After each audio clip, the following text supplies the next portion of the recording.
Hello guys, আজকে আমরা একটি দেশি মুরগি দিয়ে মুরগির রোস্ট তৈরি করব। তো এখানে আমি অল্প পরিমাণে তেল নিয়ে নিচ্ছি। তো আমরা ফার্স্ট পেঁয়াজ বেরেস্তা করব। তো এখানে আমি কিছু পেঁয়াজ কুচি নিয়ে নিয়েছি। তো আমি সবগুলো গরম তেলে ভেজে নিব। রোস্ট তৈরি করার জন্য পেঁয়াজ বেরেস্তা কিন্তু অবশ্যই প্রয়োজন। পেঁয়াজ বেরেস্তা ছাড়া আমাদের রোস্ট কিন্তু একদম অসম্ভব। তো দেখতেই পাচ্ছেন আমাদের পেঁয়াজগুলো একদম লাল ব্রাউনিশ হয়ে গেছে। তো আমি সবগুলো উঠিয়ে নিচ্ছি। একটি বাটিতে আমি সবগুলো উঠিয়ে নিচ্ছি। তো এখানে আমাদের মুরগিটা ম্যারিনেট করে নিব। আর আমাদের মুরগিটা ম্যারিনেট করার জন্য আমি এখানে গুঁড়ো মরিচ, লেবুর রস এবং আদা বাটা ব্যবহার করেছি। তো একদম ভালো করে মেখে নিচ্ছি। একদম সব জায়গায় প্রপারলি দিয়ে দিলাম। এখন গরম তেলে আমাদের মুরগিটা ভেজে নিতে হবে। পুরোপুরি ভাজলে কিন্তু আমাদের রোস্টটা ভালোভাবে তৈরি হবে না। আমাদের হালকা লাল করে, অর্থাৎ একটু কাঁচা কাঁচা থাকবে, তখন উঠিয়ে নিতে হবে। আপনারা দেখতেই পাবেন আমি কিভাবে ভেজে নিচ্ছি।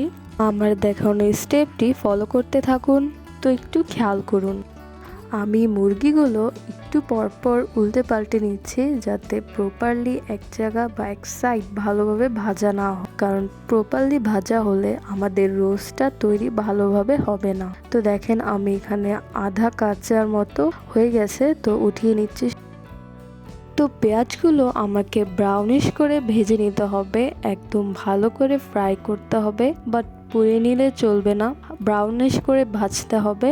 তো আমি পেঁয়াজগুলো গরম তেলে ভেজে নিচ্ছি। এখন আমি অল্প পরিমাণে পেঁয়াজ বাটা দিয়ে দিলাম, 1 টেবিল চামচের মতো হবে। একটু পর পর মশলাগুলো নাড়তে হবে ভালো করে। তো আমি মশলাগুলো ভালো করে নেড়ে দিচ্ছি যাতে ভালোভাবে কষানো হয়। তো আমি এখানে 1 চামচের মতো আদা বাটা দিয়ে দিলাম। তো ভালো করে মিশিয়ে নিয়ে এখানে 1 টেবিল চামচের মতো মরিচ বাটা দিয়ে দিলাম। আমাদের সবগুলো মশলা ভালো করে কষিয়ে নিতে হবে। তো আমি এখানে অনেকক্ষণ ধরেই কষাচ্ছি, একটু পর পরই নাড়া দিচ্ছি। তো অল্প পরিমাণে একটু পানি দিয়ে দিলাম। তো এখানে 1 টেবিল চামচ পরিমাণে গুঁড়ো মরিচ দিয়ে দিলাম। এখানে বাদাম বাটা আছে 1 টেবিল চামচের মতো। ভালো করে এখন বাদাম বাটা আমাদের মশলার সাথে মাখাতে হবে। তো এখানে 1 টেবিল চামচের মতো টক দই দিয়ে দিলাম। আর এই টক দই কিন্তু আমাদের রোস্টের স্বাদ দ্বিগুণ বাড়িয়ে দিবে। আর কষানোর পর যখন তেল বের হয় তখন আমাদের টক দই দিতে হয়। তো এখন কিছুক্ষণ অপেক্ষা করতে হবে। তারপর আমাদের যে ভাজা মুরগিগুলো তা এর মধ্যে দিয়ে দিতে হবে। এবং আমি অল্প অল্প করে নিচে থাকা মশলাগুলো মুরগির উপর মেখে দিচ্ছি, যাতে রোস্টের ফ্লেভারটা দারুণভাবে আসে। আর রোস্টটি খেতে কিন্তু খুবই দারুণ লেগেছিল। অল্প সময়ের জন্য আমাদের রোস্টটি পাকাতে হবে, যাতে আমাদের মশলার সাথে ভালোভাবে রান্না হয়ে যায়।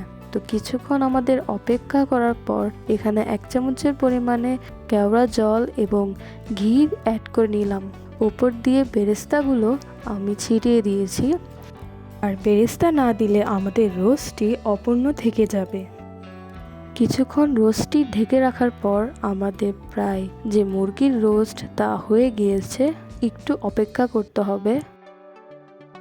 আমি ভালোভাবে মশলাগুলো নেড়ে নিচ্ছি, কারণ যাতে নিচে না লেগে যায়। আমাদের মশলাগুলো যদি নিচে লেগে গিয়ে পড়ে যায় তাহলে আমাদের রোস্টটা একদমই বরবাদ হয়ে যাবে। তো এখানে আমি ডেকোরেট করার জন্য কতগুলো ইনগ্রেডিয়েন্ট নিয়েছি। আপনারা আপনাদের নিজের ইচ্ছে মতো এগুলো সাজাতে পারেন। তো আমি উপর দিয়ে একটু গোলমরিচ দিয়ে দিলাম। তো আমাদের যে স্পেশাল রোস্টটি তৈরি হয়ে গেল। তো দেখতেই পাচ্ছেন কি লোভনীয় লাগছে। আপনারা অবশ্যই বাসায় ট্রাই করবেন। আপনারা কিন্তু ঘরে বসেই এভাবে রেস্টুরেন্ট স্টাইলে আপনারা তৈরি করতে পারবেন, জাস্ট আমার এই রেসিপিটা দেখে। আপনারা অবশ্যই ট্রাই করুন, সবাই মিলে খান। আপনারা অবশ্যই এটা বাসায় ট্রাই করবেন এবং আমাকে জানাবেন। তো আজকের জন্য এতটুকুই। আল্লাহ হাফেজ।